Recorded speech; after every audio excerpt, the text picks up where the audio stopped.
Well, or that was the foxhole one. That was the foxhole one.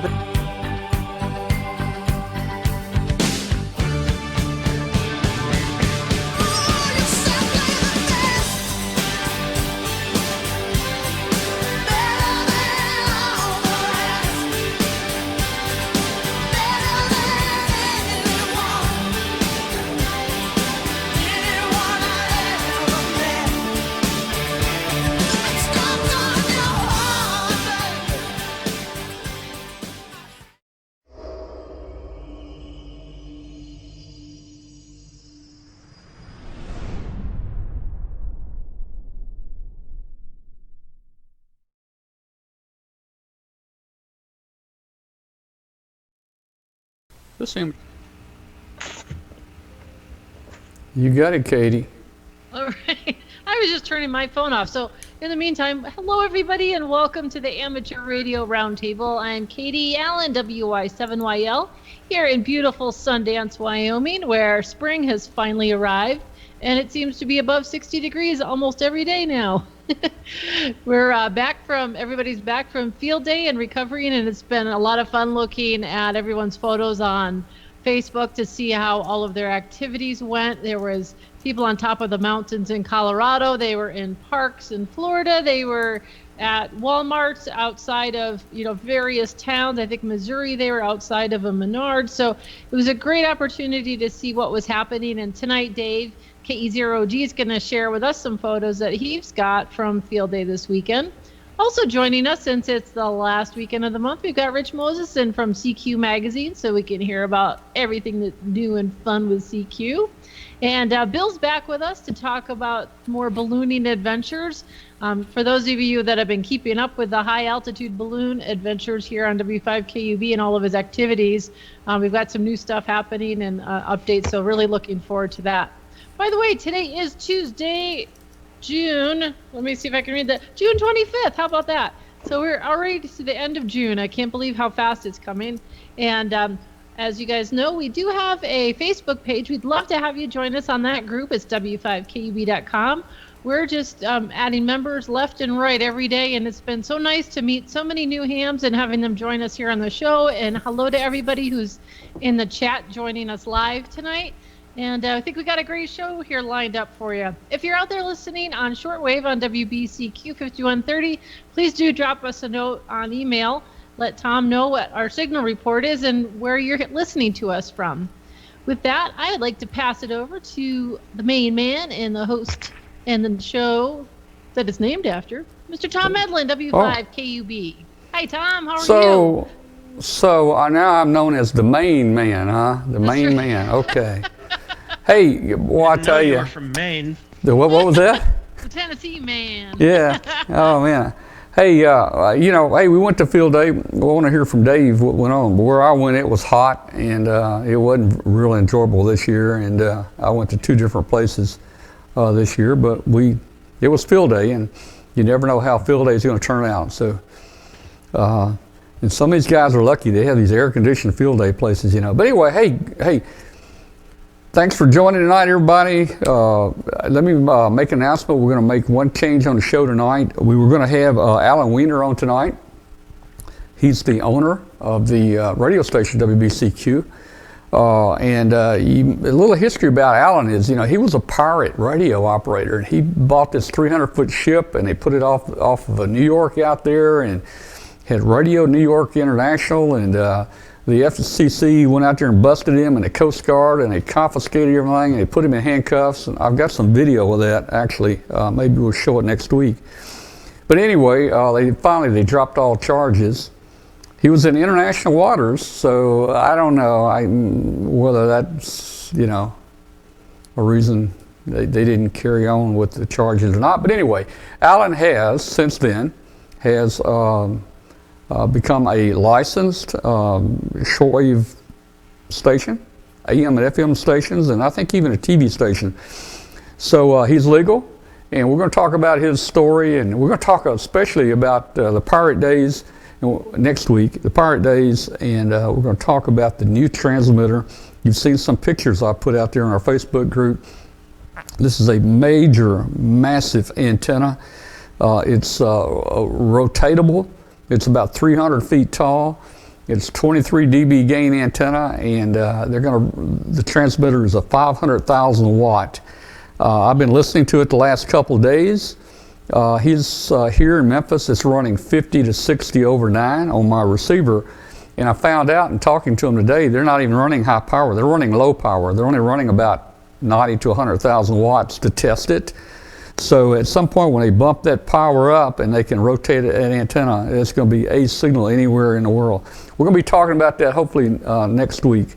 So hey, join our Facebook group, W5KUB. I don't remember, but we got about 7,700 members now. If you're new tonight, we had a good net, a good 40-meter net tonight, had about 25 people check in. If you're new to our show and you're in the chat room, let us know you're new. Would love to hear from you and say hello to you. And that is all I've got. Back to Katie. All right. Well, as you know, it is June, and that means that, whoa, holy close-up, Batman. Yeah, you like that close-up? Well, hang on. Hey, is that better right there? Hey, wait a minute. You want a real close-up? No, please don't. I'm cameraman tonight. I mean, I can zoom right in, you know. Okay, I'm sorry. Go right ahead. I startled myself. Well, I just thought I'd let anybody who happens to be watching live and is hanging out in their shack, and it's summertime, so that means 6 meters opening, and WI7FT is behind me here in the shack. As you guys know, he usually plays on the radio while I'm doing the show, and he's on 6 meter FT8. Just worked a couple of our friends. He just worked N2ZZ and K1TO. He says 6 meters FT8 is hopping. So if you need Wyoming, I'm sure you'll find him. Just listen for him. So anyway, so that was a shameless plug if anybody needs Wyoming on 6 meters. So now let's go back over to the other side of the country to my friend Rich Moseson, Whiskey 2 Victor uniform. How are you, Rich? I'm doing great, thank you. It's a little warm here too. Is it? Yeah, just. But it's summertime officially, so. Right. We're still waking up with cold weather. I mean, my mom's still running the heat in the house. We actually ran heat earlier this week because it was like 48 when we woke up in the morning, and it's only just now, and then the rest of the week finally getting up into the 70s and 80s. So we've definitely had a weird, very different year for us out here, and I'm sure it'll get hot soon enough. But anyway, glad to see you back home. How was your trip to Hamvention? It was very good, as always, and had a lot of fun out there, and only had a 2.5-hour flight delay getting home, so that's not bad. Hey, that's pretty good. I left early, so I managed to avoid a lot of those. It seems like you can't ever leave Hamvention without some kind of kerfuffle related to air travel, that's for sure. But so tell us what's going on with CQ. It's end of June, so you must be getting ready to roll out the July issue. We are indeed, and as many of your listeners and viewers, I'm sure, are aware, this July is the 50th anniversary of the first manned moon landing, so we've got a special cover. Oh, nice. I don't know if it's we can see it on the camera. Courtesy of our cartoonist, Jason Togger, W3MCK, who did a great job fantasizing about a future lunar de-expedition, since we're talking about going back to the moon. We've got a variety of different articles for different interests this month. Our lead feature is a great one on something that probably all of us have sitting around in some dark corner of our shack trying to figure out what to do with it. An old computer power supply. You get rid of the computer and you pull out that power supply and say, well, it still works. It's got to be good for something. Well, guess what? We've got an article. It's good for something. Here's how to repurpose it for using in your ham shack. It's by Ron Milliman, K8HSY, and Mike Milliman, who I think is his son, WB5VQX. Really good article on making use again of those old computer power supplies. We've got the results of this year's CQWPX radio teletype contest, and that, of course, is always a good contest for people who are into RIDI and into contesting. It's at, let's see, Yeah, we've got our 3,099 logs. So that's not behind too me is a really WPX contesting certificate back there over my head, but we hang that one with pride. We've also got our annual Dayton photo essay on what we saw and heard at Hambention. We have our Hall of Fame inductees for the Amateur Radio, DX, and Contest Halls of Fame, and those presentations were made at Dayton. We've got an article on designing an active audio filter, something that can be very handy for customized use, maybe with a bare bones rig, or if you're using a less than ideal speakers or microphone or something like that, to help you boost your audio a little bit, and or maybe some boat anchor that doesn't have the best audio. This can always help. We got a really interesting report from W2IY on a kind of odd propagation experience that he had from his vacation location in Maine, and he writes about that, and we've got some expert opinion on it as well, on what it might have been. Our emergency communications editor, Walt Palmer, W4ALT, has an interview with a dead man. You got to read that one to see what it's about. Yeah. And kit building editor Joe Eisenberg, who is the main photographer on the Dayton article, also has in his kit building column this month a report on going to Ozark Con and all the good things he saw there. He's going to do his Dayton article in the August issue. Speaking of going places, our digital editor, Don Rotolo, N2IRZ, went on a preview visit for the new Computer Museum of America in Roswell, Georgia, outside of Atlanta. Not yet open to the general public, should be soon, and he was part of a group that got an advance tour and had a great time and wrote about that. Gordo, WB6NOA, has his short circuits column, and he's writing about Go kits, and the title is, but it worked last year. So you can figure out what its subject matter is this year. Our medium and low frequency editor, John Langridge, KB5NJD, has a really good piece on calculating EIRP, effective isotropic radiated power. He says it's not as tough as you might think. And if you're going to be operating on 630 or 2200 meters, you need to be able to measure your EIRP and to know if you're within the limits. And he shows you how to do that without having to have an engineering degree.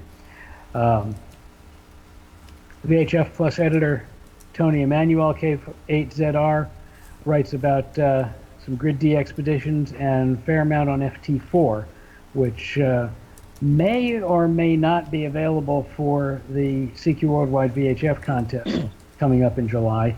That's unclear. Joe Taylor, K1JT, was hoping for a general release in mid-July. The CQ Worldwide VHF contest is in mid-July, so the question is going to be whether it's the release is ready before or after the contest. As some of you who are FT8 enthusiasts know, it was last year's CQ VHF contest that really touched off the worldwide craze in FT8. It had become available like 2 days before the contest and was the dominant mode, digital mode in the contest. So that was pretty amazing. Our awards column, we take a look at our secret award, one that almost nobody knows about, the IDX award.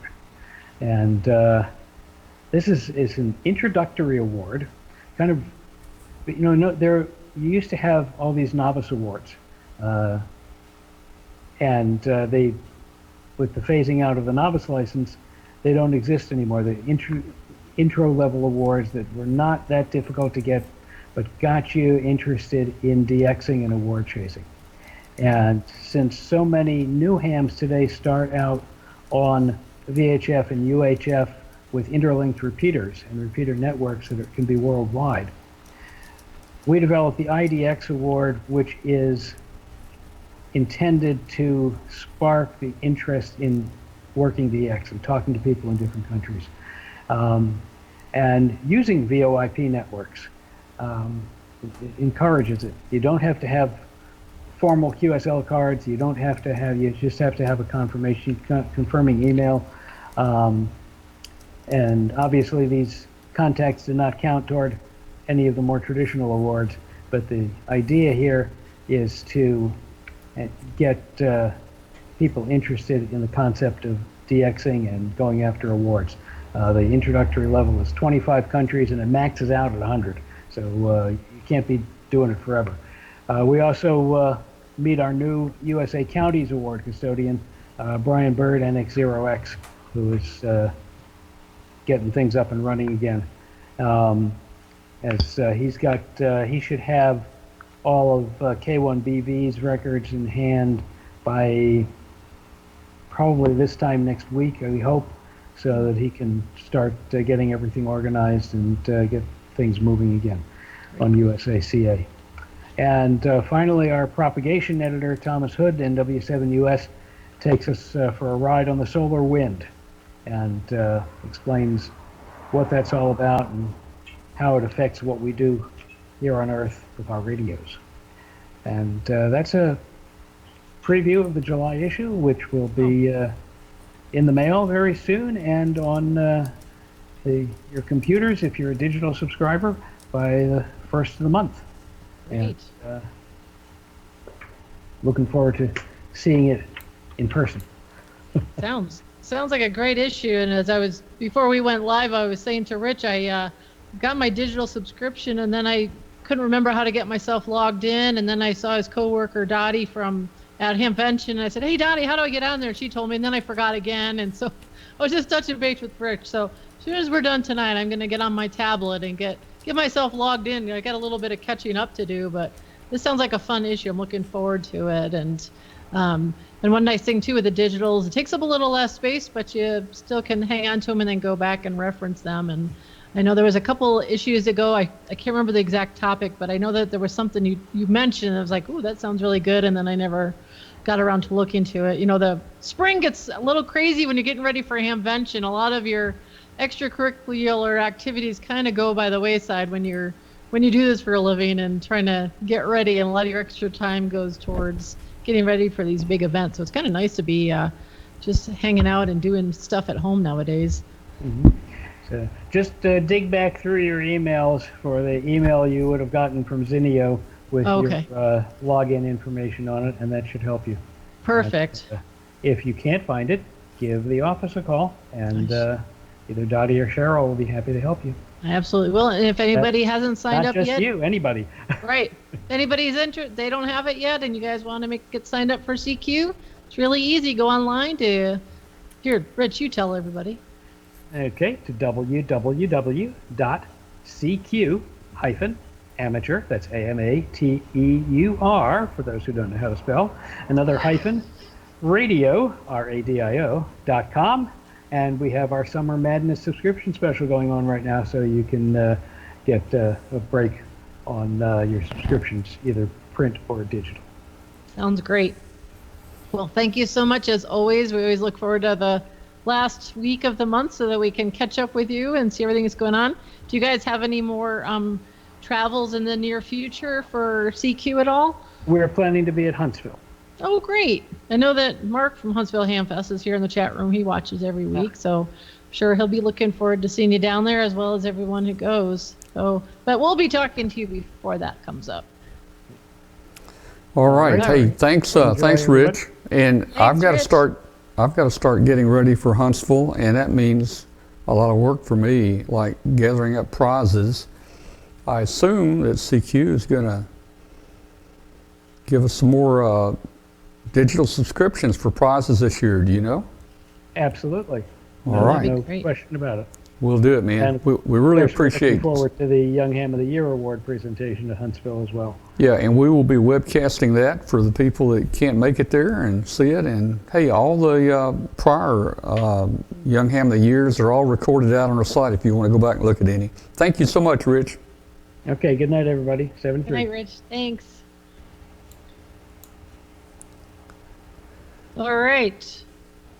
It was always a good update, as always. Get your appetite whetted for some new stuff to read and catch up on. So in the meantime, I think we were going to talk to. Are we talking to Bill next about balloons? Or are we going to talk about Field Day with Dave?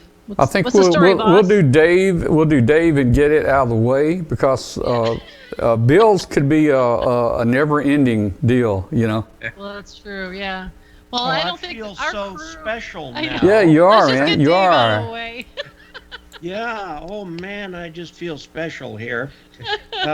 Before Rich takes off, I just want to tell him how much I've been enjoying CQ. I tend to read every issue from cover to cover, so I'm a couple behind, but taking a magazine to bed is a little bit easier than taking an iPad to bed, so I've been It reading. hurts less when it hits you in the head. Yeah. Well, let me get some pictures up here. And tell me if you see this. There should be a picture of a smiling Lou French. Is that showing up? Not yet. Not yet. No. Okay. It said share screen. After you share screen, you have to say yes, I think. Okay. Share screen. There we go. Okay. There we go. Now, yeah, okay, I can see your password now. Yep. Ta-da! Okay, there we go. There we go. This is our welcome display, which we have to put up to get some points for it. And Nice. Lou French, note the safety hats. We're doing a little bit better this year with that sort of thing. This is our welcome to Field Day thing, and there's some brochures and stuff out here for people. We tried something a little different this year. This huge, luxurious trailer is our club trailer. And we even have air conditioning in it, but the conditions were so weird weather-wise that by the end of the day, everybody had coats on. It was just cold and windy. So we didn't get to try out that air conditioner, but this is one of our stations. We put our 20-meter station in there. And here are the experts trying to figure out what they did last year to put this beam up. We have a beam that we only use for Field Day. It's designed to be right on the brow of a hill, and a 20-meter beam, and it's turned by the Armstrong method. And so they're getting all that put together, and once they get that in shape, here's the driven element that they're putting on. And that little trailer that's in the background right there is something that we've done about a year ago that has a self-raising beam on the thing. So let me see, skip ahead a couple here. And this is what the hairpin match looks like. And this drives me nuts because all these little screws and stuff. I want to build an antenna that's just clamp it together and throw it up. But this still requires quite a bit of finesse there. This is, I took this as a record shot so we could see the actual dimensions of the hairpin. Royce is the only person in the club who has these drawings, so I've been taking pictures of them and putting them up on the website in case something happens to Royce, like he can't make it some year or something. This is a 6-meter beam that's going up. Apparently the 6-meter, you can use that transmitter without it adding to one of your transmitters. And we did get a few contacts on 6 meters, and everything is coming together on that. We had a couple people from Parks and Rec come by to see what it is they gave us a permit for. So it's nice to have some public participation in what's going on. We always put up a canopy out here to sit under, because this is where you'll find 3/4 of the people at all times, is near where the glazed donuts are. And then this is getting ready with the trailer, this element over here. You can see the crank down there. It's actually motorized to go up. And I've got, a picture of that going up, I think right here. This is the thing actually going up in the air.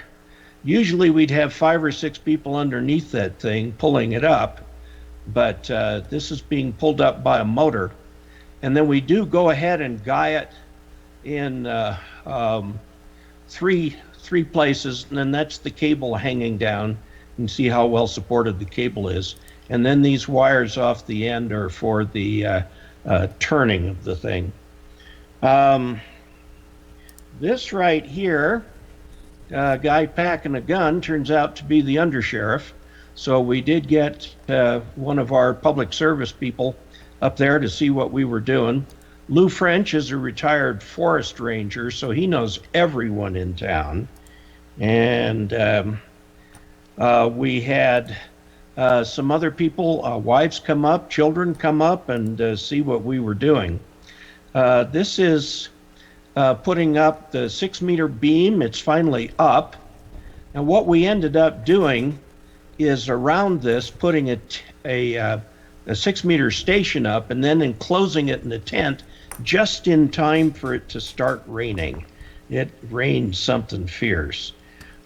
This right here is the 40-meter station, and you can tell we were really struggling with the elements here as we got inside this. It's actually air conditioned, which we used last year, but this year we didn't. If anything, we needed heat.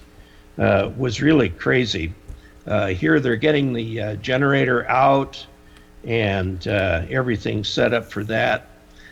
This is a pile of stuff which will eventually become more antennas. Here's Royce, who is our guy in charge. He's been in charge of Field Day for 25 years, and he's got it pretty well figured out. So he's got a permanent position there. He's putting up the 40-meter antenna. And here comes some people. That's the 20-meter antenna there.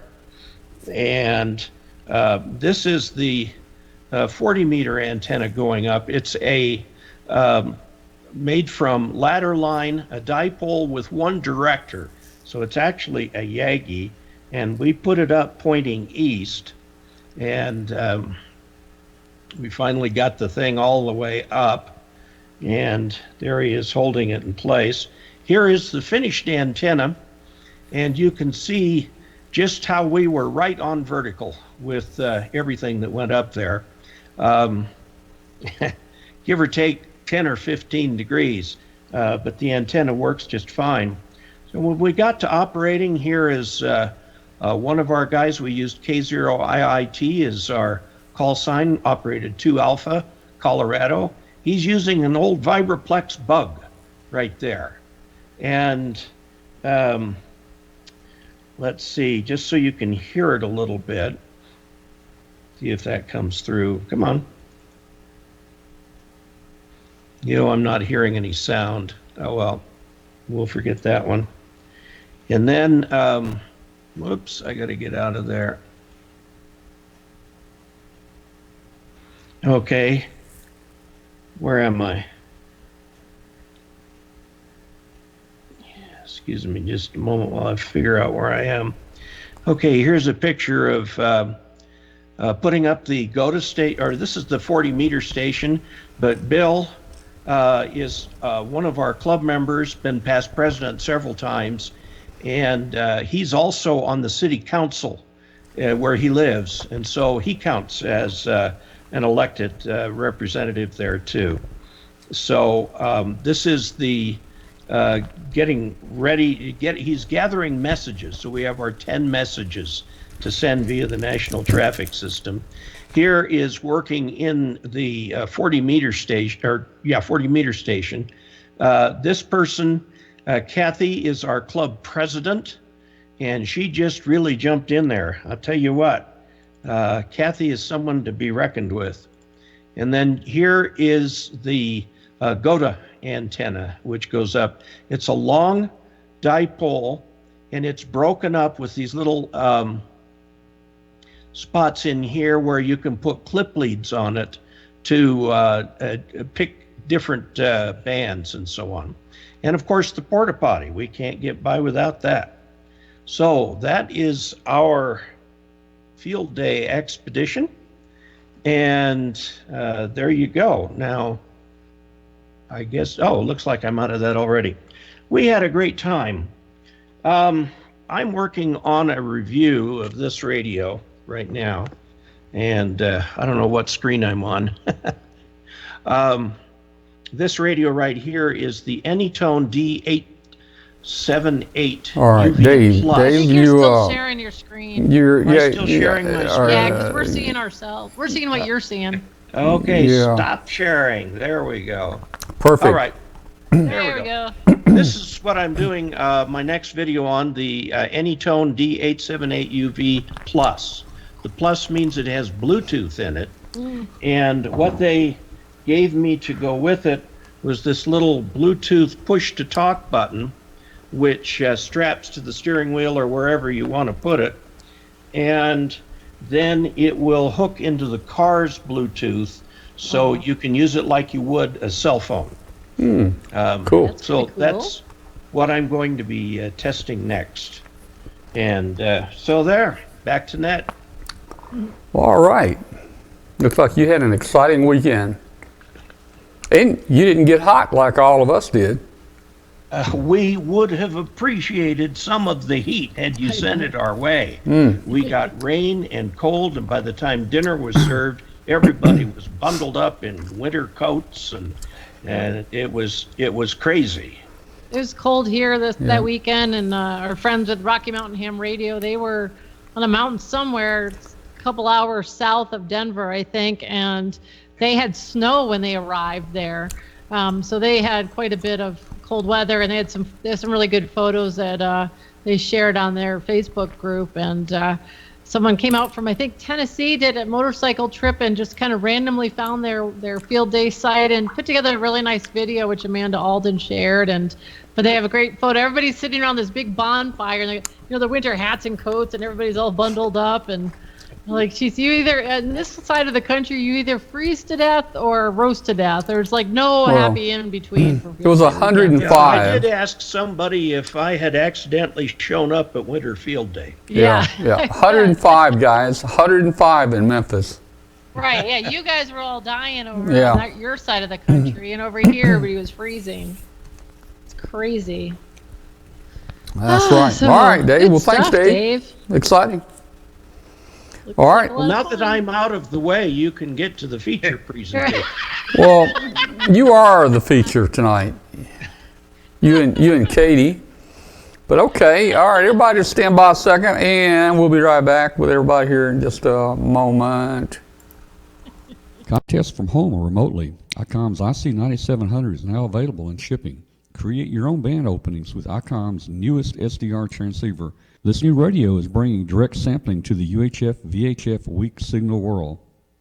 Its all-mode transceiver is loaded with innovative features such as dedicated amateur satellite operation, color touchscreen, D-Star capability, RF direct sampling, dual independent receivers, and 100-watt maximum output on 2 meters, 75 watts max on 70 centimeters, and 10 watts max on 1.2 gigs.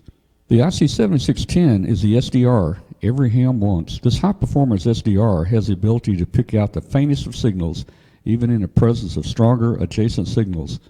The ICOM IC7610 is a direct sampling software-defined radio that will change the world's definition of an SDR transceiver.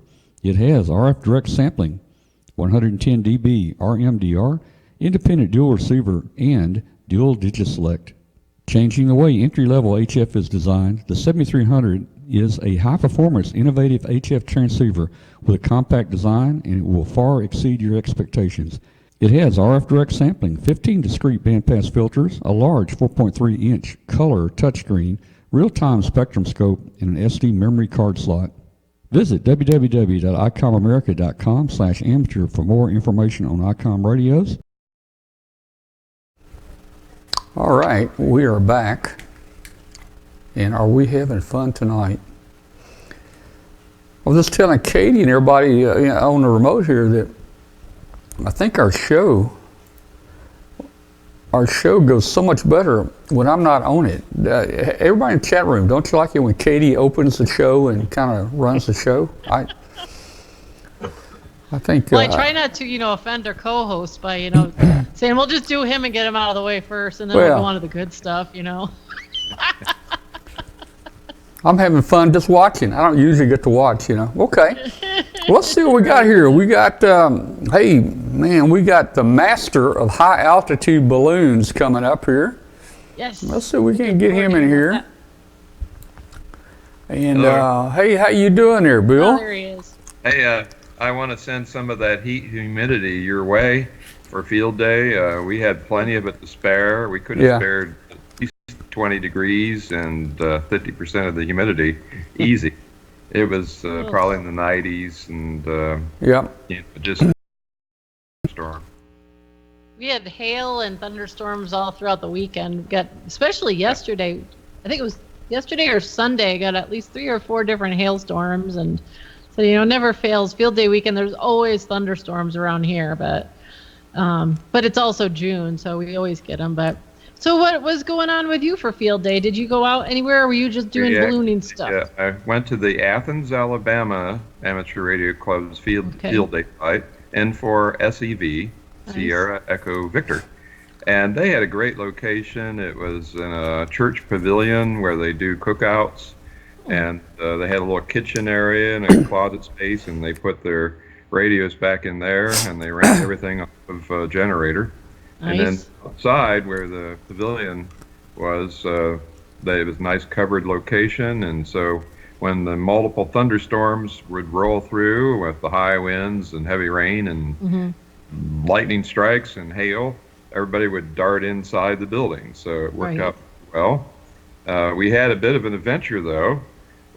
This crazy guy in a truck pulled off the road into the church parking lot and then went zipping behind the pavilion where there is no road, barely missing several people and the barbecue, and almost caught one of the coax lines leading up to the antenna. And if he had, he would have been dragging an antenna and a $1,000 radio behind him. Oh, man. Oh, my gosh. It's terrible sound, a grinding sound, and we saw that the fender on the truck had been smashed in and was rubbing against his tire. So when you're running from the law, it's probably not a wise idea to drive by a whole bunch of ham radio operators. Yeah. Was there anybody behind him chasing him? We had the license plate, and they did church for surveillance video. We had the video from that in just a couple of minutes' time. We called it in, and we listened to the police scanner, which is not scrambled in our area. We found him, and he was going 100 miles an hour with this fender scraping his tire. How he managed to do that without the tire exploding, I have no idea. He smashed into 2 police officers' cars, and they put one of those spike strips down, and he crashed into a woods, and they had to pull him out, kicking and screaming to subdue him. Good grief. We saw him in the news the next day on the TV station, and he had like these crazy eyes. I mean, it just wild. Man.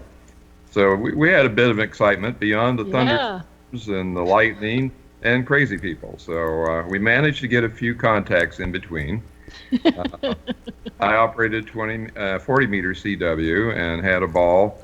CW is my favorite mode in field day, and of course we get a little extra points for that, so they always put me on one of the radios to have at it. And I don't use a bug or a keyer.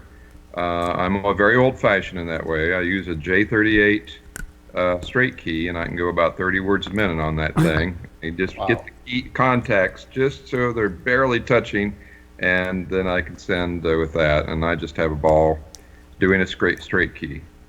And we worked a whole bunch of people on 40 meter, and I even worked the president of the Ohio State Radio Club when I was in college at Ohio State. I worked my good friend Victor, K1LT, and said, "Hi, Victor." He probably is wondering who N4SEV is, so if you're listening, Victor, it was me. That's cool. But he was one of my friends in college years ago. Well, a couple of years ago. Right.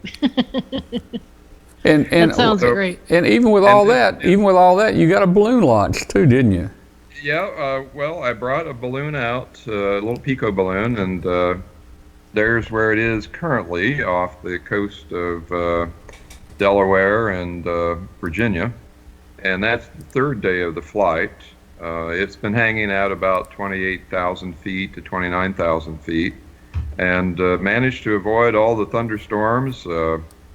We decided not to fly on Saturday because we had 2 big rounds of storms come barreling through, and I figured it wouldn't survive that.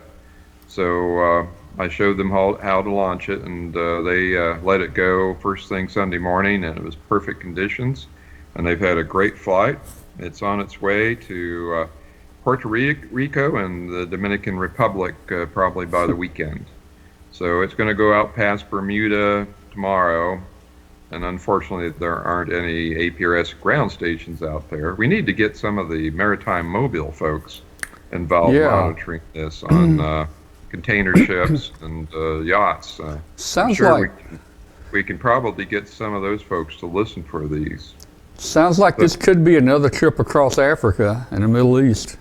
Well, actually, this one's heading for the Caribbean. Yeah. And I wish I could strap enough of these on my back to go with it, because it's going on a great tour. It's going to Puerto Rico, Dominican Republic, then it's going to go across Jamaica and head for Cancun. So ought to be an interesting flight. Oh, it's going to head back to Cancun, huh? Yeah. Oh, okay. So it's there are actually a lot of APRS ground stations in Puerto Rico and also the Dominican Republic. So and also in the Yucatan Peninsula. So we should be picking it up here in a few days. Well, I was going to say that kind of takes the route of our first balloon there. We went down, Puerto Rico, Dominican Republic, but then we were going south, then we hung a left and went to Africa. That's so right. You think this one's going to go back west toward Cancun then? Yeah, I believe so. It might actually loop back up over Mexico and come back to the United States. I haven't seen any predictions. I can only see about 7 days out in the future on the predictions. So it'll be an interesting flight when it shows up over the weekend. Oh, yeah. And I have some photos of, I went to the Great Plains Super Launch in Pella, Iowa this year. It's a gathering of amateur radio high altitude balloon groups, both some of the most experienced groups and those who want to learn. We had a lot of students there and people interested. We had about 40 people or more attending, and we had a day of conference on Friday where everybody talked about some aspect of electronics and tracking equipment and the balloons itself, the latest and greatest research. And we had a great time. And then Saturday morning of that event, that was just the June 15th time frame. On June 15th, we sent up 6 latex high altitude balloons, and I believe 3 of them made it over 100,000 feet. The one I was on made it to over 120,000 feet, which actually is my 3rd highest flight. So we had a great time, and I have some slides from that, and you have a video, Tom, that you could show of the launch after I show some of these slides. Yep. I can do that. Let me try and share the screen here. If I can. There we go. Share screen. Let's see how this comes through. And bring up my photos. Do you see that? There you are. Yep. Yes. Looking Okay, good. good. Well, this is the conference that we had in a wonderful, it's on the university there in Pella.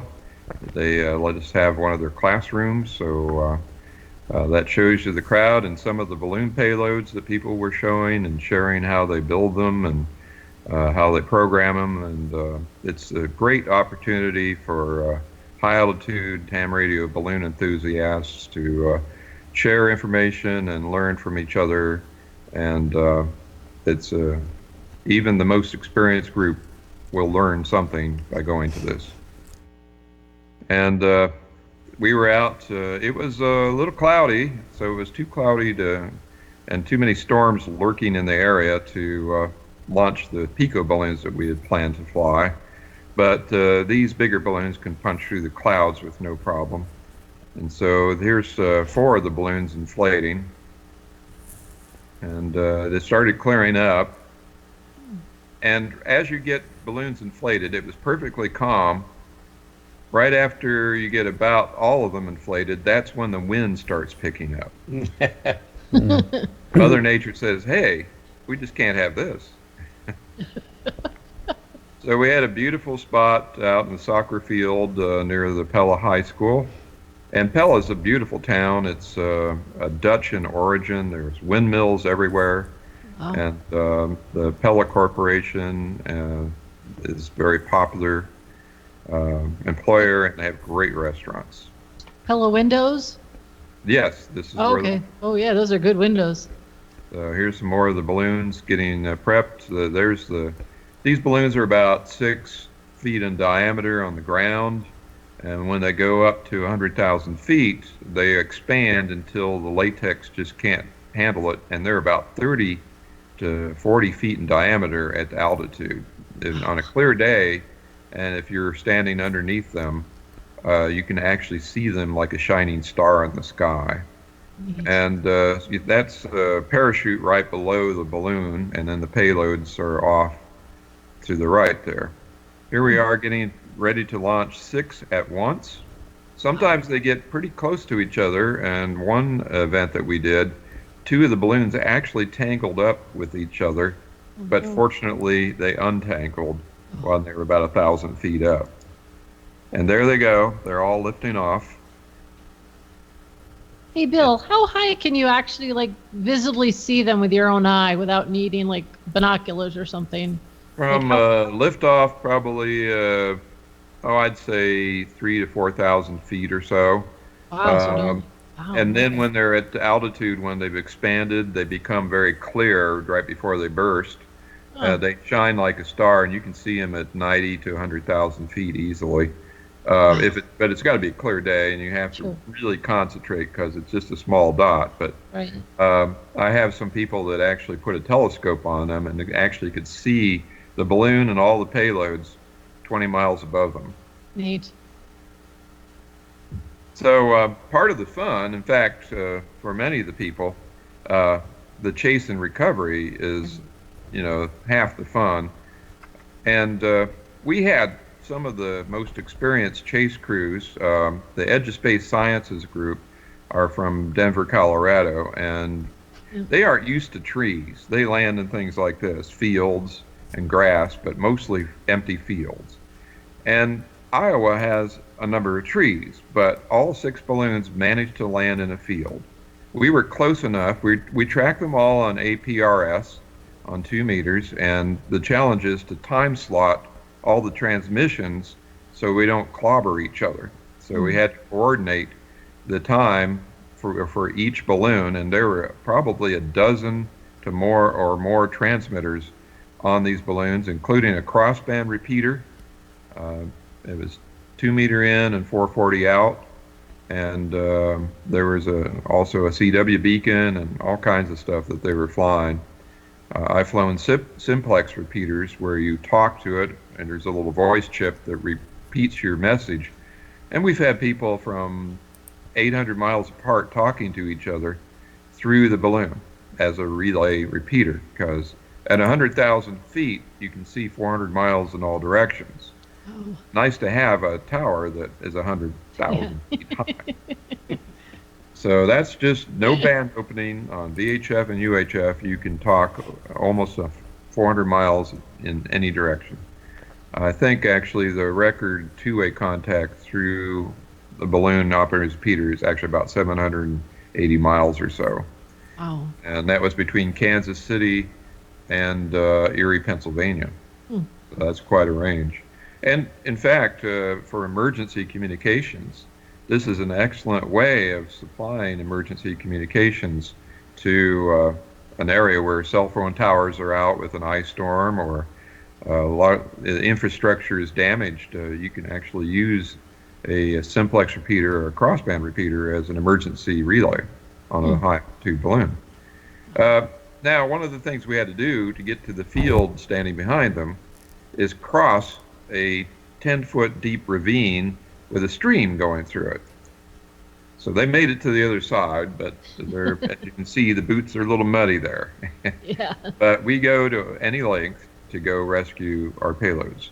And we actually saw this one parachuting out of the sky. We were close enough by tracking the APRS transmitter and looking at our position on the map that we were about a mile away, and we could see the parachute come out of the clouds and land in that field in the background. And I actually saw it hit the field. It was about a 3/10 of a mile hike back there. So everybody here is outstanding in their field. Boom.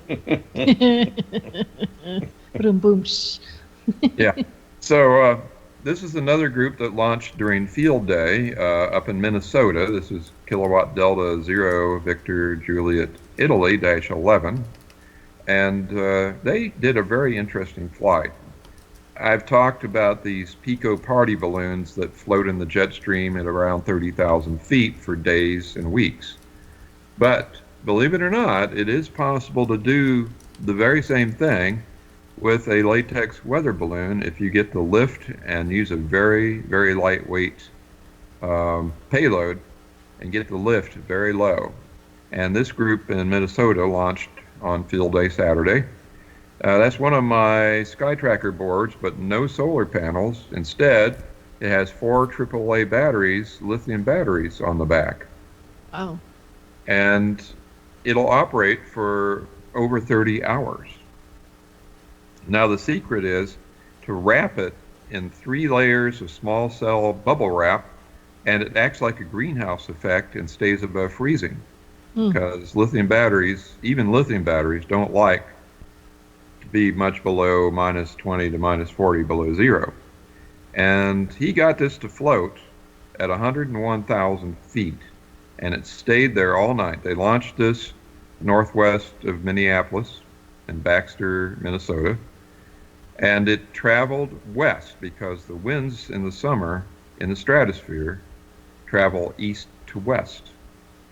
It went all the way past Bismarck, North Dakota, all night long, going about 20 or 30 miles an hour to the west.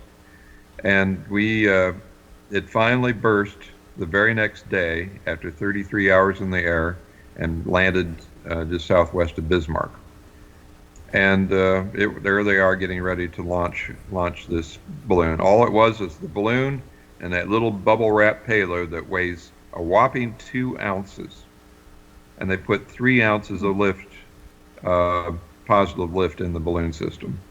So it barely went up off the ground, but actually when it went through the cloud deck, it almost leveled off. It was very low lift, but they got a beautiful flight out of it, and actually a record-breaking flight for this small of a balloon. So with that, if you have, Tom, I'm going to stop the share of my screen. Okay. If you have that video of the 6 balloons launching, I'll turn it back over to you. All right, let me pull that up. Okay, let's see, this should be it right here. Right here we go. Does it have audio? I don't know. It does. One of the teams had a 10-year-old girl, and she launched it all by herself. That's cool. She had a ball. They were getting ready to. Is that the 10-year-old hanging from that balloon? Yeah. We handed her a camera, and she took pictures on the way up. We gave her a parachute and a heavy jacket. Give that kid an anchor. It does kind of look like there's a person hanging, though. Well, that is taking its time going up. Yeah. They haven't launched yet. Oh, You haven't let go? Oh. That shows you some of the payloads. There's the girl right there. oh, okay. Yeah. Is that going to go up? Yeah. Yeah. So you can have up to 12 pounds of payloads on these big balloons. Oh, no kidding. No payload should exceed 6 pounds, though. You could have 12 one-pound payloads if you want. A lot of schools do that with student experiments. Has it been released or is it tethered? It's tethered. They've just extended the line. That's the full length of the line.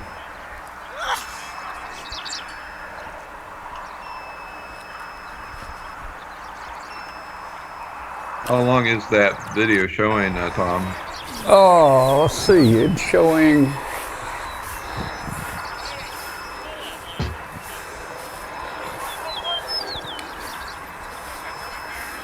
That's interesting.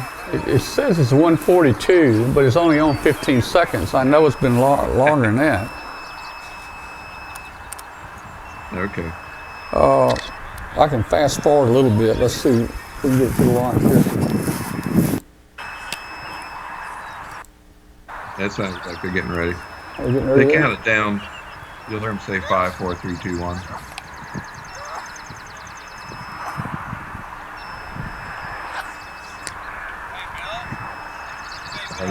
You went back. No, I hadn't moved it. Oh, okay.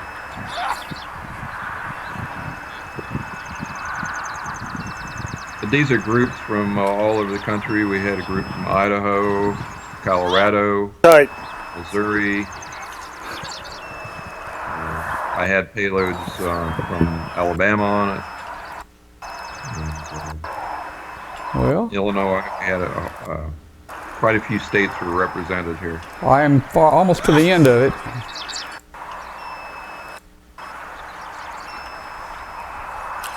There's the end, and we didn't launch. We're starting back over now. Oh, So we didn't have a launch on that video. okay. Well, That's all right. let's see if I've got. Oh yeah, let me share my screen again. Okay.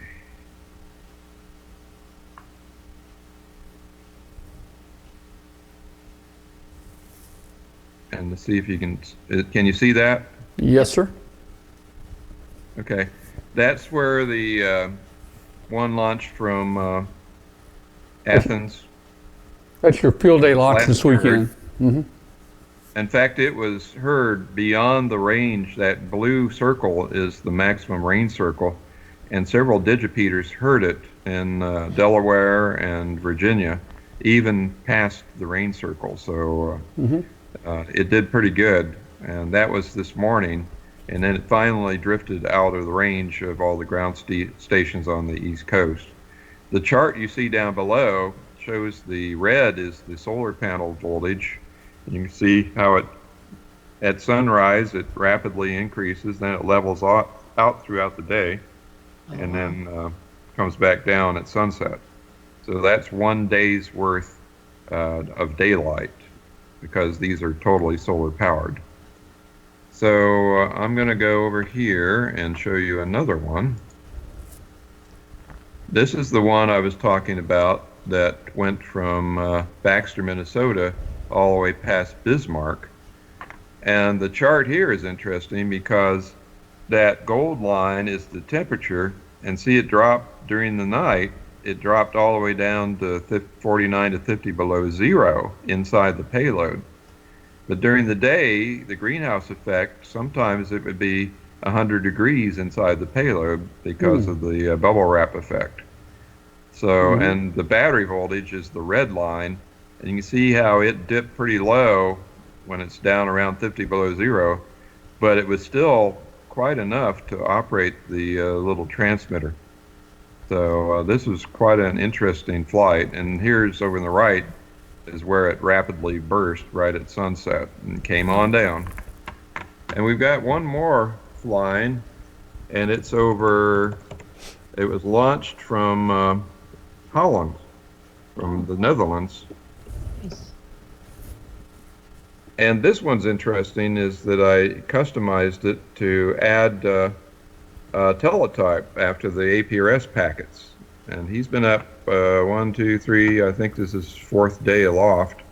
You can see where they launched it on the coast of the Netherlands. And he's been sailing right along, and he's out over the Black Sea north of Turkey right now. Oh. So that one is going to be over Kazakhstan and end up in China, following the same route that your balloon did, only a little farther north. So, Bill, I see it looks like this one has the prediction. Am I seeing that? It's kind of small, but yeah. is there a prediction link on there? Show everybody the prediction, how that works. There's the predicted wow. flight path. So that's just like the hurricane predictions. You got different models, and hopefully it's going to follow one of those tracks. So it's kind of neat. And it's avoiding Iran for the most part. We don't want to start World War III. Yeah. That's a good idea. They probably try and shoot it down and say we shot down another American drone. That's Only right. That's right. This would be a Dutch drone. Can you imagine Then they'll probably leave it Can you imagine him getting the Sky Tracker and showing it on TV? What they captured? Yeah. Well, that's cool, man. So, anyways, we've got 3 in the air. We had 3 in the air, and now we have 2. So I'll let you know if we find that one near Bismarck. I've alerted some hams in Bismarck to go take a look for it, because we know within about 2 miles where it landed. It's in some farmland near a reservoir. Okay. And the neat thing about this flight is, are you familiar with WebSDR? Yes. Because I think, doesn't the MFJ radio link into that as a possibility? Are you talking about the RigPi? Or Yeah, does the RigPi? I don't know. It's probably well. I think they're going to work on trying to interface it somehow. I think I saw somebody on here that had a RigPi hooked up to this website, but it's WebSDR. These are SDR radios on all different bands in different regions, and so you can select 2 meters, and there's a map at the bottom that shows where the radios are on a map, and they're all over the world. Well, it could be that he's using a RigPi for that particular receiver. I don't know. So I went to one of the Germany ones in Germany when that balloon was flying over that area, and I could actually hear the teletype signal that was coming from it after the APRS. I have it sending, this particular balloon is sending 50 baud RTTY. What message? What message is it sending? It's sending the position report, just like the APRS would do. Well, that's cool. And that mode teletype on balloons is very popular in Europe, and he was getting a lot of reports from that. And I could hear it on a WebSDR and actually decode it using my teletype decoding program. I looped the audio from the WebSDR into my program, and you could decode it all the way from a radio in Germany. I've actually decoded APRS packets over Siberia, where there are no APRS stations, and I've actually digipeated my balloons flying over one of these WebSDRs by looping it to Direwolf and hooking it into the APRS servers, and from 7,000 miles away, I was able to relay my balloon's position from Siberia.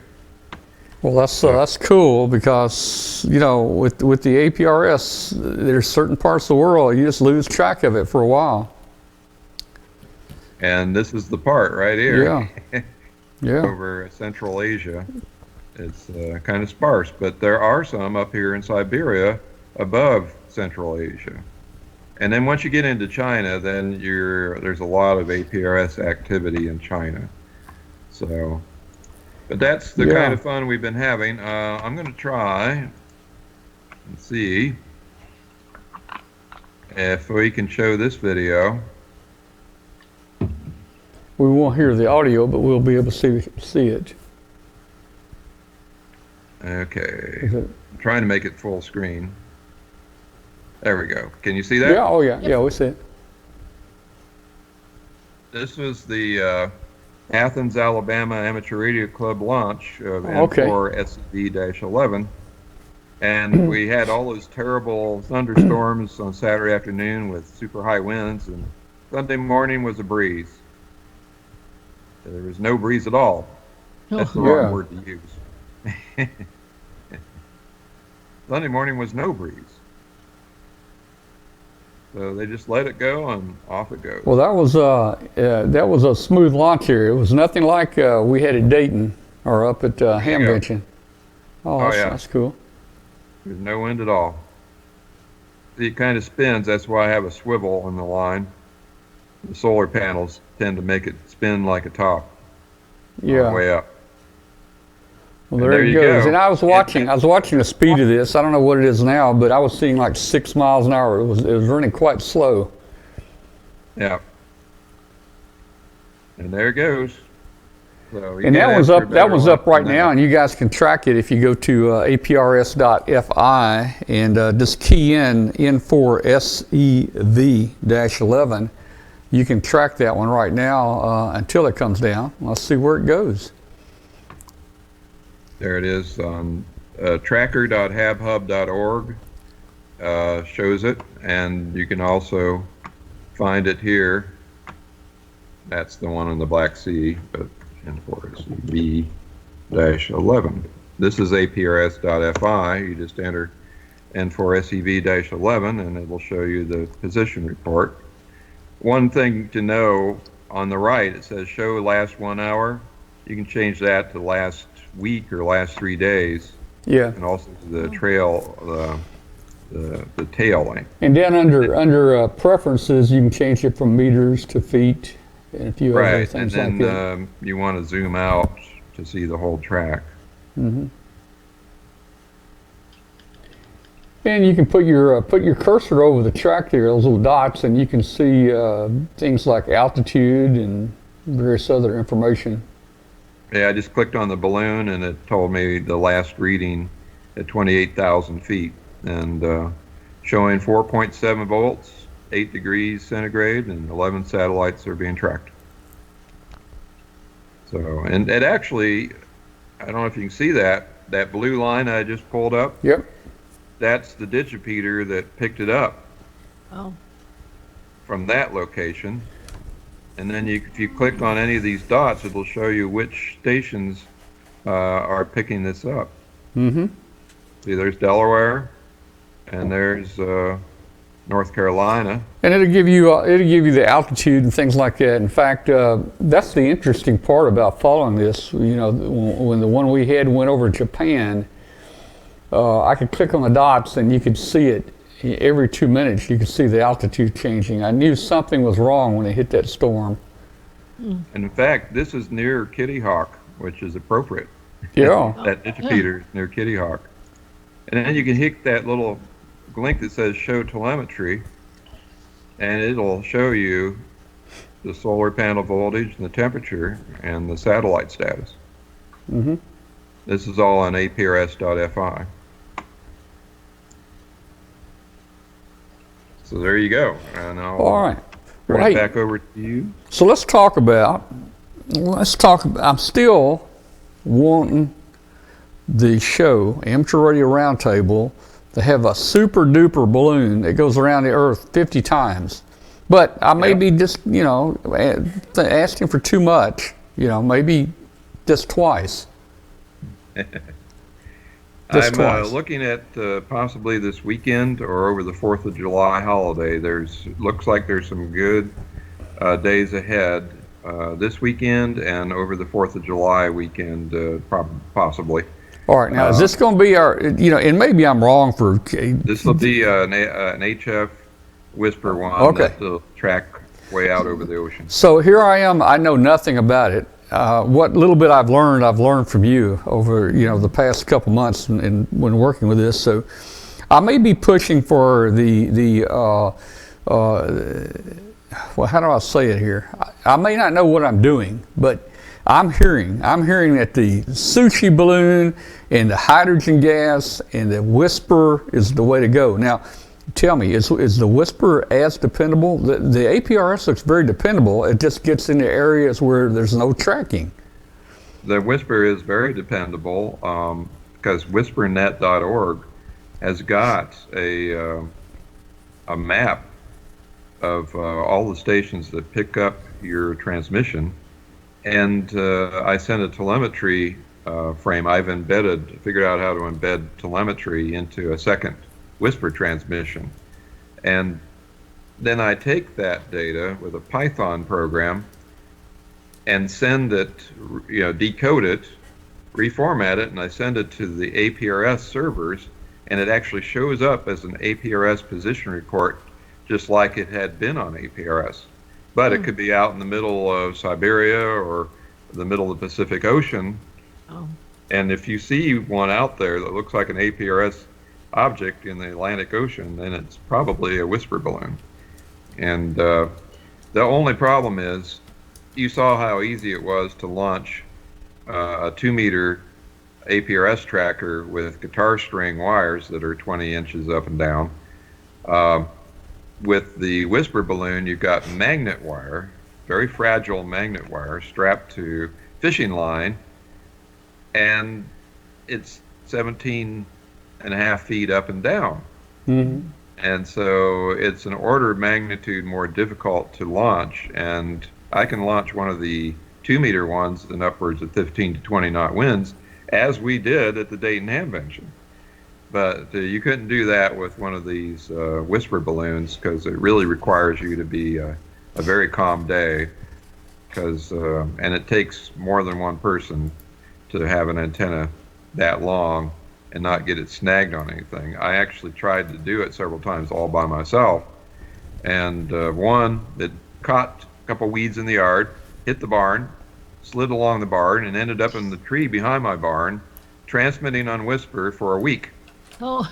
Oh, man. Well, now, I couldn't operate on 20 meters because I had a 40/9 signal every 10 minutes. But you've got me look. It would go on forever. So I had a friend who is a N4XWC, Shane. He is our tree rescue guy, and he loves to climb tree. He has all the equipment. He does search and rescue, and he climbed my 80-foot tree and pulled it out of there after it had been up there for a week. I actually dusted it off, put a new antenna on it, and that's the one that flew around the world 6 times. Okay. So now you got me. My interim flight test. You got me a little worried because you just said earlier, and I got this on tape, man. You said this time of year they're flying the wrong direction. I want mine to go east. I mean, the show wants to go east and circle the world, man. We don't want to go west. It can circle the world, but it can take about a month or so during the summer, and it's going to spin around in circles over certain areas of the world because the jet stream gets a little wonky during the summer. And in fact, we have had them go from Alabama, and we launched one in Kansas in June a couple of years ago. They went all the way west past California from Kansas, went across Mexico, up the west coast, came across Portland, and came back and did a big circle around the country, came back to the launch site 2 weeks later, went right over Hutchinson, Kansas. Then it flew to Huntsville. That's and crazy. Flew over my house. You could have shot that thing down. Yeah. After 17 days in the air, having gone to California and back to Alabama. And I could actually see it blinking in the sky because it's a silver balloon, and it was a very clear day. I knew exactly where and when to look for it, and I could see it flashing in the air, as did many of my coworkers. Well, Bill, then it proceeded to go out to the Atlantic and unfortunately hit a storm past Newfoundland. But it was in the air for almost 3 weeks. Well, let's talk to me a minute about the Whisper versus the APRS, because I was very impressed with the APRS. It looked like it was very solid. I mean, we were getting every 2 minutes, man, reports every 2 minutes until we got over the ocean or until we got over Africa or the Middle East. So to me, it looked very dependable, but I would like to be able to see where it is when it's over the ocean or over, Africa, considering it's daylight hours. So do you think the Whisper is as dependable as the APRS? Actually, it is. I get a report pretty much every 10 minutes instead of every 2 minutes. But there's the propagation being what it is. During the daytime on 20 meters, we get a fair number of reports from all over the country. I've actually had a balloon over the Atlantic Ocean running 20 milliwatts on 20-meter Whisper. It was heard on both sides of the Atlantic. We had reports from Europe and the United States. And on the exact opposite side of the world, I had a report from Perth, Australia. So there are some regions you could end up in the Arctic Circle or northern Siberia where you might get a day where you don't get reports, but you might, even in those areas, you'll probably get 1 or 2 reports during the day. And I understand if we're over the ocean, it's nighttime, we're not going to get any reports, but I'm looking to fill that void as much as I can. And I think Whisper is the way to go. Now, you attach this very fine wire down the fishing line. I think you said you tape it on? I mean, do you think? I tape the magnet wire about every foot with a little piece of Kapton tape about every foot. And that way the strain is not on the magnet wire, it's on the fishing line. Because that's the biggest issue. If you try to solder magnet wire directly to the circuit board, and at liftoff, it just snap right off. It's like hair, about the strength of hair. Oh, yeah. You put a little couple turns or something there, or how do you? I put little pieces of hookup wire on the circuit board, about an inch piece of hookup wire, and I solder the magnet wire to the end of the hookup wire so it can bend, and that's the strain relief. And then I put tape over that joint. Yeah. Do you think that the tape will, I'm not sure about your tape, but do you think the tape can come loose, fall off or anything, and get in the weather or anything? Kapton tape is very good. They use it in the space program. I have reels of that stuff here, and it's excellent tape, and it's actually not too expensive. It's about $6 for a roll of tape, and it is great stuff. I had a payload that sat in a tree for 3 months. And we finally got it back. It landed at an airport. They found it underneath of an airplane after a storm blew it out of the tree. It was just trying to tie down. It was in the tie down area. And it had Kapton tape on it, and that tape was just like brand new. The whole tracker looked brand new. I took it home. Looked at it, tested it, and flew it. Well, you obviously have it down to perfection. I would think you could even tie little knots in the fishing line and let that enameled wire just go through the knot or something. But hey, here's a question in the chat room. Why can't you have dual APRS and Whisper board? Well, your board does do APRS and Whisper, but why can you not use both at the same time? I could do both at the same time, but I would have to have 2 output filters and 2 channels from the synthesizer. And then the antenna is a little tricky because you get an interaction between the HF dipole and the VHF antenna. But I have been looking into doing that, and there are other experimenters doing this, and some of them actually have produced one that did that, and I'm about to the point of trying that too. Yeah. Okay. Well, that would be. But I've been experimenting with the code, and but I'd have to put another output filter on it. I have a low pass filter because it's a square wave coming out of the synthesizer, and you don't want to put that out in the air, even at 20 milliwatts. Yeah. Hey, I'm going to open the phone line here and see if anybody got any questions about this. This is, to me, it's an interesting subject, and Katie and I don't know if Dave is gone or not, but if you guys have any questions, jump in here. But let me open the phone lines up. It's 712-775-7270. We have phone numbers in 65 countries. If you're in another country and you want to call us, look up on the top of our webpage where it says "Contact Us." Click on that, and it'll help you get to all the various country telephone numbers.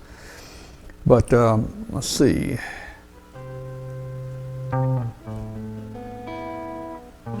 So far, we have the boring music. All right, somebody call so the music will stop.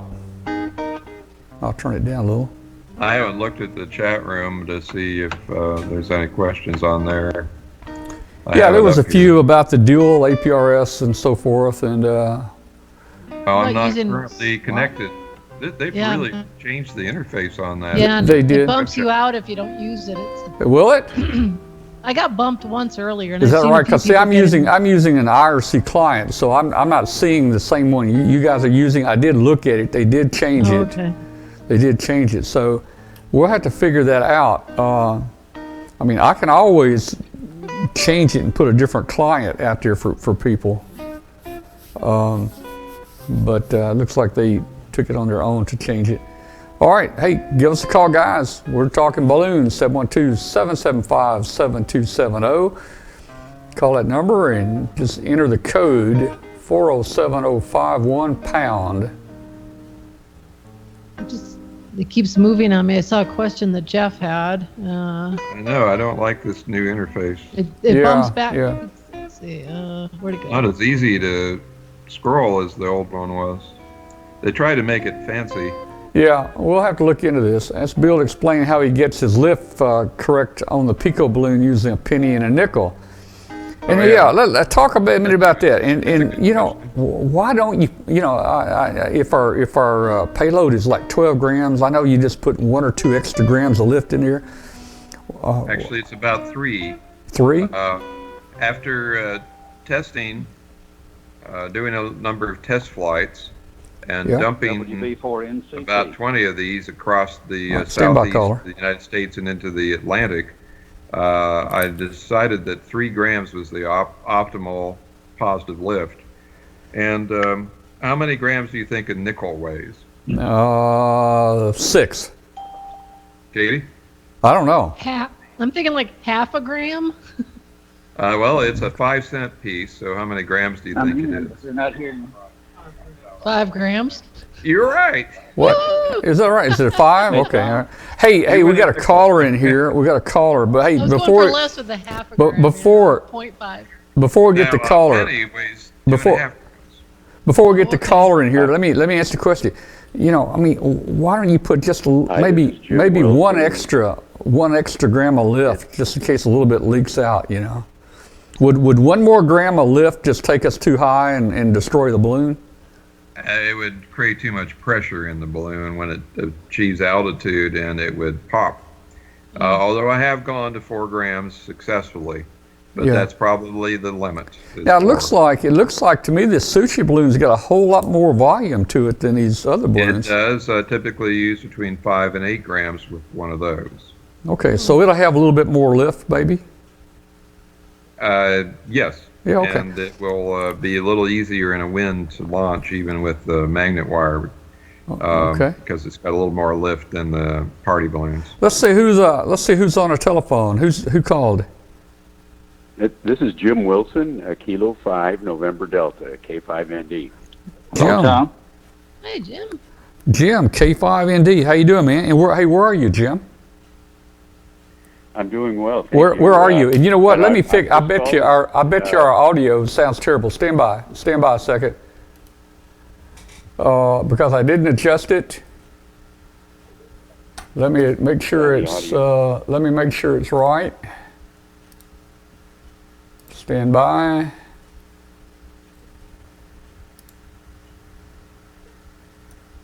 Oops, that's somebody else. I'm trying to set the audio level here. Stand by a second.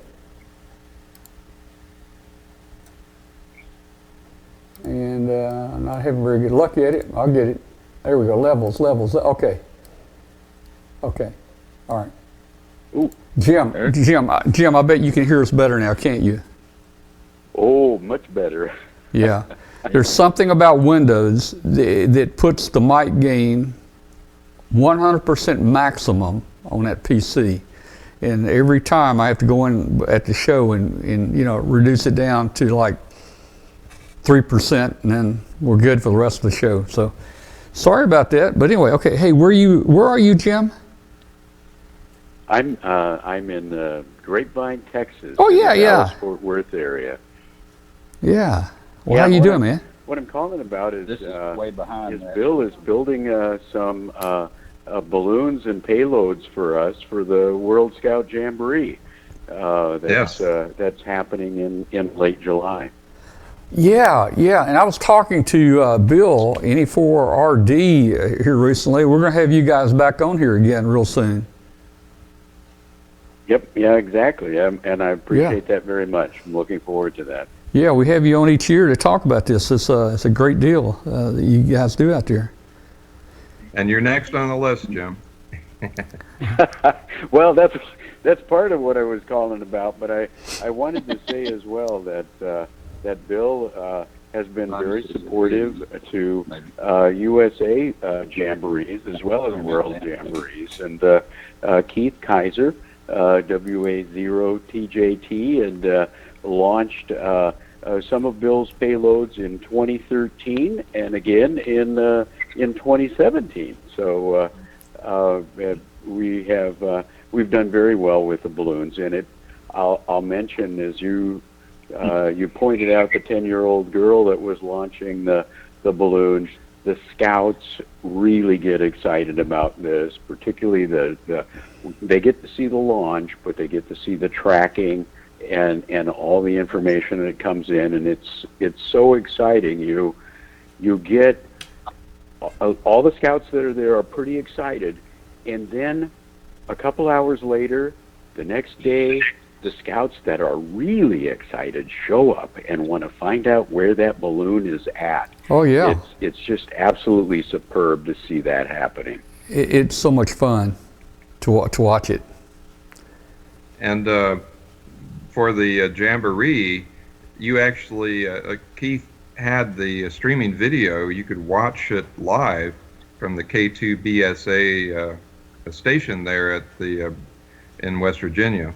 What's the location? Is it the same location, Jim, for the World Jamboree? Yes, it is. It's in the same location. The call sign this time is November Alpha 1 Whiskey Juliet, NA1 WJ.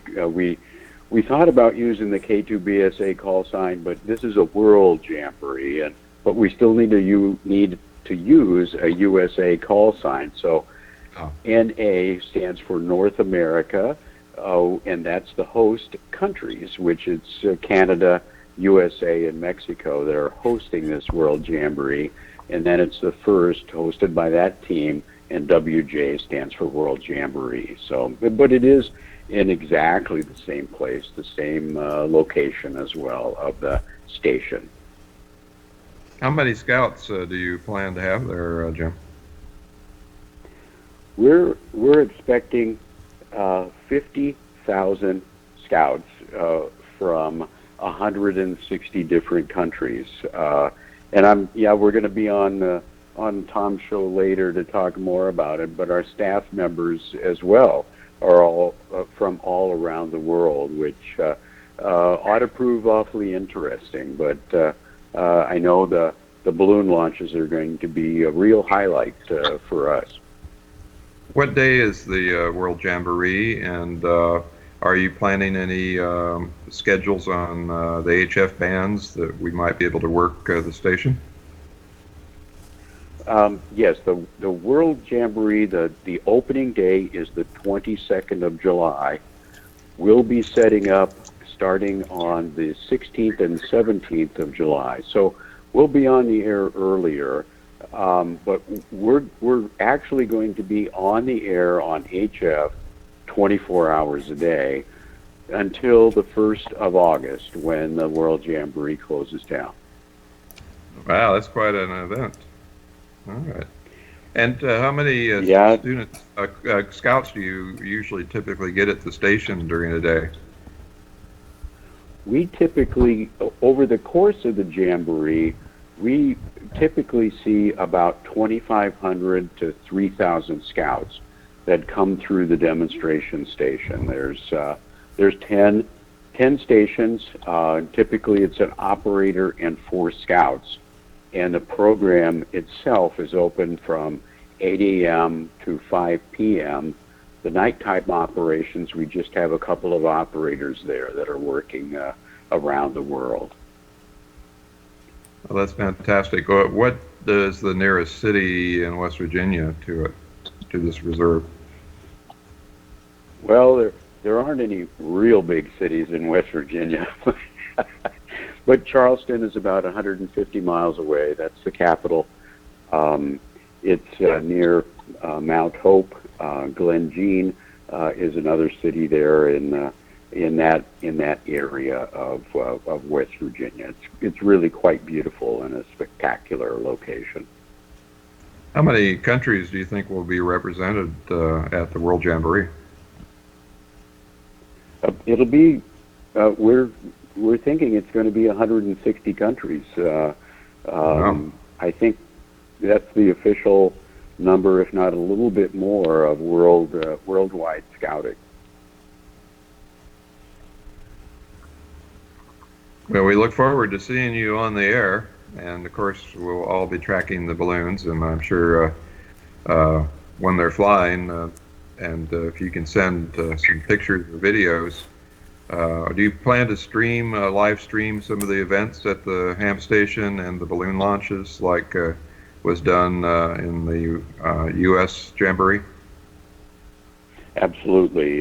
Bill Stearns, NE4RD, will be doing our live video feeds, typically on Facebook, but just like we did in 2017, will be live video feeds of all the balloon launches. We also have a scheduled contact with the International Space Station, and we're ironing out the details about the exact day and time that's going to happen. But that will be live video streamed as well. And do you have a web page or that we can search on to find the Facebook page or your website? Yes, we're hosting it on the K2BSA site. It's k2bsa.net, and then under the Jamboree menu, there's a Jamboree Live tab, and that has all the frequencies that we're going to be on.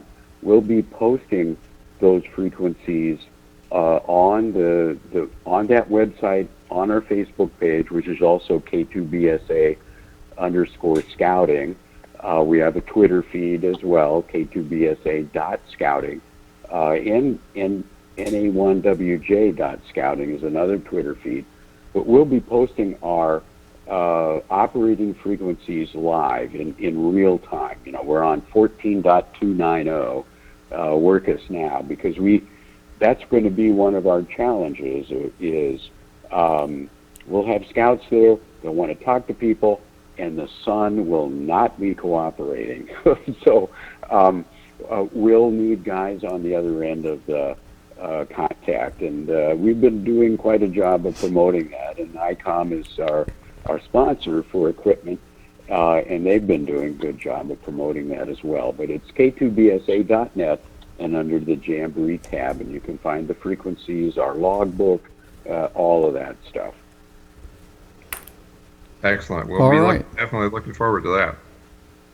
Thank you. I think we've got another person on the line. Who's in area code 682? Okay, thank you guys. We'll say 73. Thanks, Jim. All right, 73, Jim. All right. Maybe 256 is area code. Who's in 256 area code? Yeah, hey Tom, this is Dave Osley, WD4NCT. and I've got Bobby Fudge, KB2L. Oh, okay. He's not beside me. We're the two yahoos you saw in the video a while ago for the launch of Bill's Balloon Sunday morning here in Athens. Yeah, Bill, here you guys that did the launch there. Yeah, we had a really good morning. The day Saturday didn't agree too well with the weather, but Bill was such a trooper to come out and spend the day with us and actually operate some HF, and we had just a really good time, except for the excitement there. He mentioned earlier in the show about the fugitive that came through. I mean, just within inches of my G5 RV. But anyway, we had a great day Saturday, in despite of the rain, and then Sunday morning was a picture-perfect launch. We've been enjoying watching the bird fly. Well, that is so exciting. I'm glad you put it on our Facebook group. I love watching that. We're going to be following it. Yeah, well, I want to know which way it's going, man. And good luck. Good luck around the world. Well, thank you. Their next like stop is we were Puerto Rico and Dominican Republic, probably Saturday or Sunday. Yeah, that's what we're going to watch for, Bill. We were hoping to go a little farther east, but we'll take it. We'll retire in the island. Well, if it goes down in great show tonight. If it goes down in Dominican Republic, I think there's something going on down there, man. Yeah. Yeah, we don't want to end up there. That's right, man. You want us to keep going for sure. All right. Hey, man, thanks for calling. Yeah, 73s, you guys. Thank y'all so much. Yeah. All right. Anybody else want to give us a call here? 712-775. There's that music. All right. And I had a great time at the Athens, Alabama Radio Club. They really had a fine field day setup. Yeah. So here's a question. Does the FAA do notice to airmen for loitering balloons? You might talk a little bit, Bill, about the requirements for launching a balloon like the Pico balloons. Just tell everybody what the rules are. The rules are you don't need to have a waiver for anything under 12 pounds total payload. Each payload has to be under 6 pounds. So you could fly 2 6-pound payloads or 12 1-pound payloads. You can't fly lead weights. 6-pound lead weight is probably not going to be a good thing to fly. Yeah. Cushion it with some styrofoam, and it also maintains a good temperature for your electronics, because it can get down to 50 below zero, and the jet stream and the stratosphere are actually about 60 degrees below zero during the day. And so you want to protect your electronics from that. Now, in my case, for the little Pico tractors, they weigh about 12 grams, which is less than half an ounce. And so they are way, way under the weight limits of the FAA impose. If you're launching right next to a major airport and are in their control zone, it's always a good idea to file a notice to airmen for the larger balloons. This is really worse than launching a note on a party balloon for the Pico balloons. But for the larger latex payloads, if you're near the runway, the takeoff and landing zones for a big airport, which we are for a school that we do in Madison, we try and communicate with the tower and find out what time is a good time, and they advise us when to launch. But typically you would just file a notice to airmen, and that's an easy process. Do that about 24 hours before a flight if you're near a major airport, and then they will post that so the pilots are alerted that there's going to be something going on at that particular location at that particular time. And now if you go over 12 pounds, you do have to, it's a bit of a lengthy process, but you can get permission. It'll take you a few weeks to get permission, could take a couple months, but we flew a NASA payload from Huntsville, and we had to coordinate with the FAA to get, it's a 15-pound payload. We had to get permission, and we had to file, where we were exactly in relationship to VOR stations and what the nearest big airports were, and then they had to approve that. And then during the flight, I had to call the local airport and get permission from the tower, and then also had to alert the different flight control regions when it was crossed into 60,000 feet. Then they didn't care. That's uncontrolled airspace. So then when we drop back down through 60,000 feet, then we have to call that control center and alert them that it's coming back down through that region. So it's much more involved if you're flying a very heavy payload, but with the lightweight electronics we have today, you can have a full APRS tracker. My board itself weighs 6 grams, and it's an all-in-one tracker. There's really no reason to have payloads that weigh over 12 pounds nowadays. So I think mostly people are flying cameras and various trackers. They're probably around 4 or 5 pounds total weight, including the parachute. And there's probably hundreds of weather balloons that are launched every day, right? There's over 70 sites where they're launched. They're actually range between a half pound to over a pound. And these are radiosondes, and they measure the winds aloft. NOAA and the Weather Service send them up, and from sites all over the country, some of which are on major airports. And they just have a continuous notice to airmen.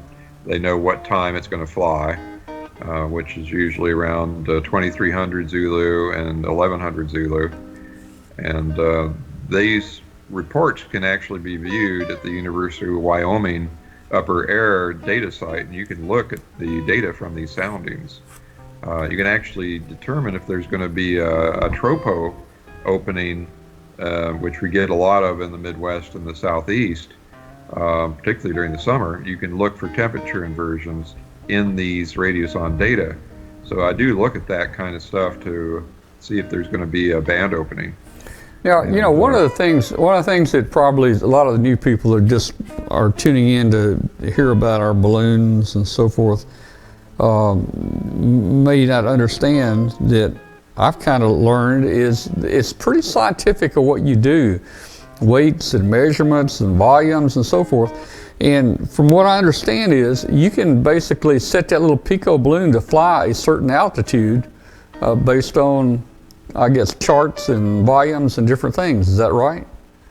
I have a spreadsheet that tells me if I use helium versus hydrogen, the different payload weights, the free lift, and it's pretty accurate. It models the volume of the balloon and the density of the atmosphere, and it's pretty good about predicting where it's going to float.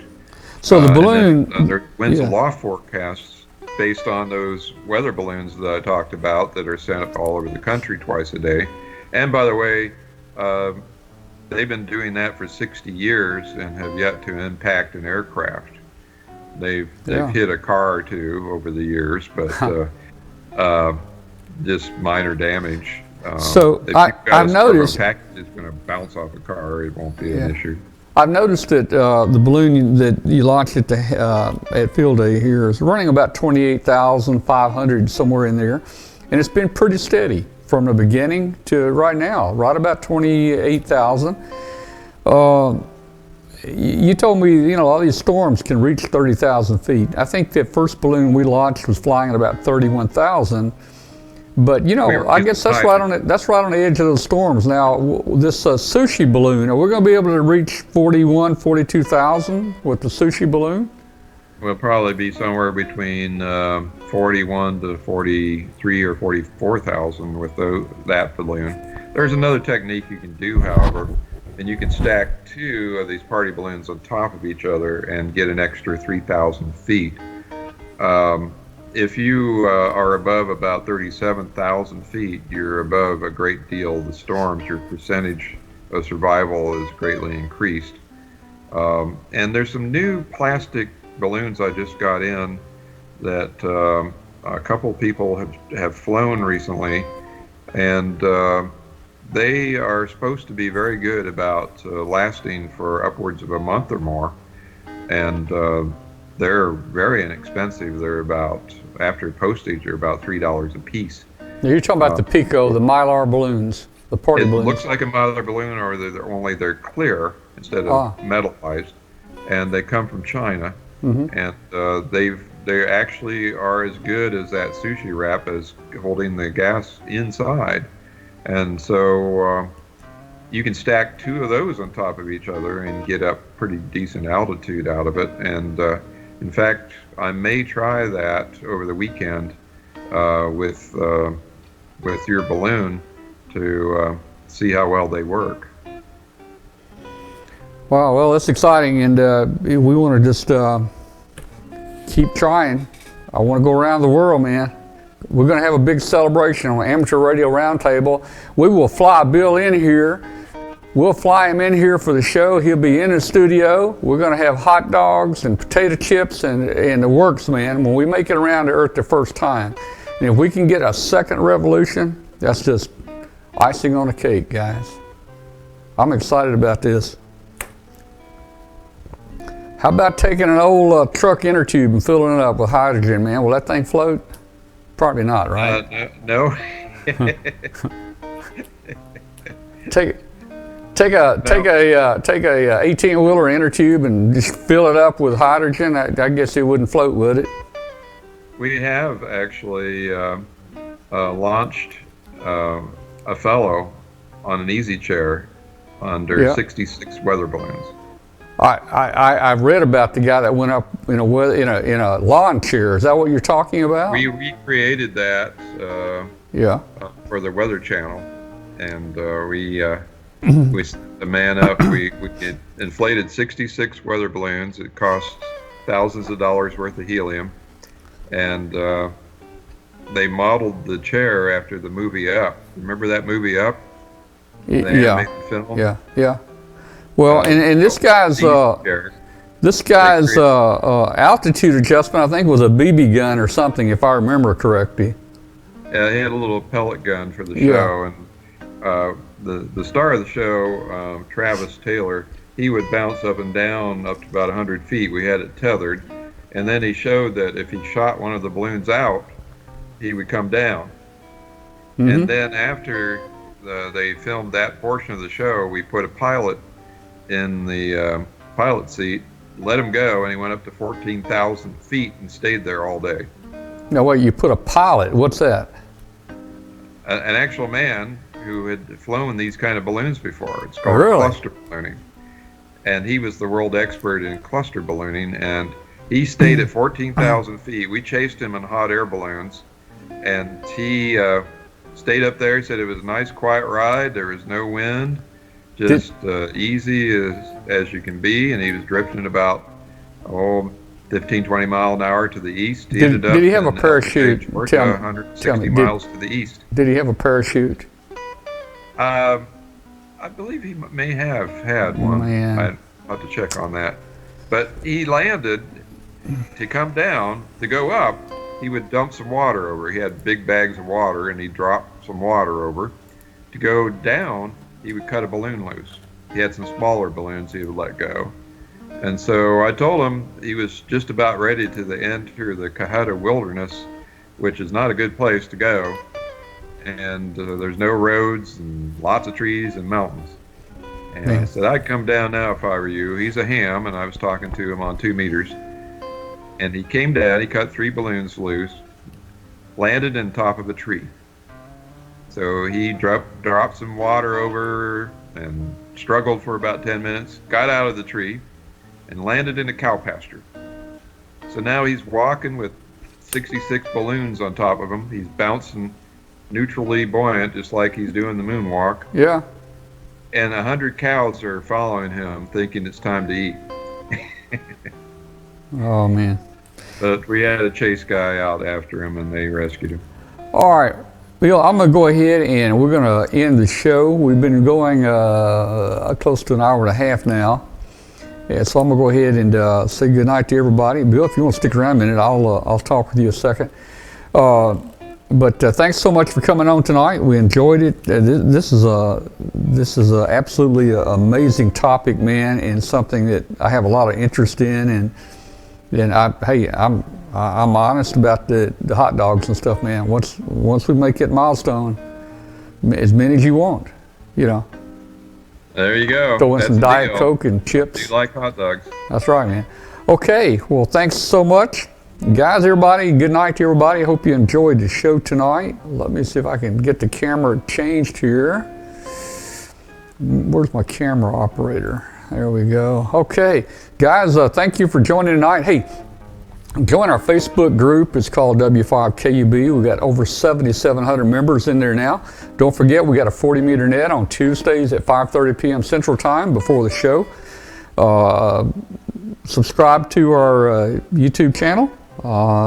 Tell your friends. Next week, I want every one of you guys to bring 3 people to the show. I'm going to check up on you next week to make sure you did that. Thanks so much. Good night, everybody. We'll see you later.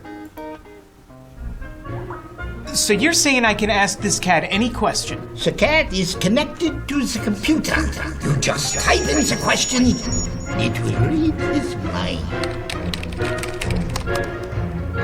There the answer comes.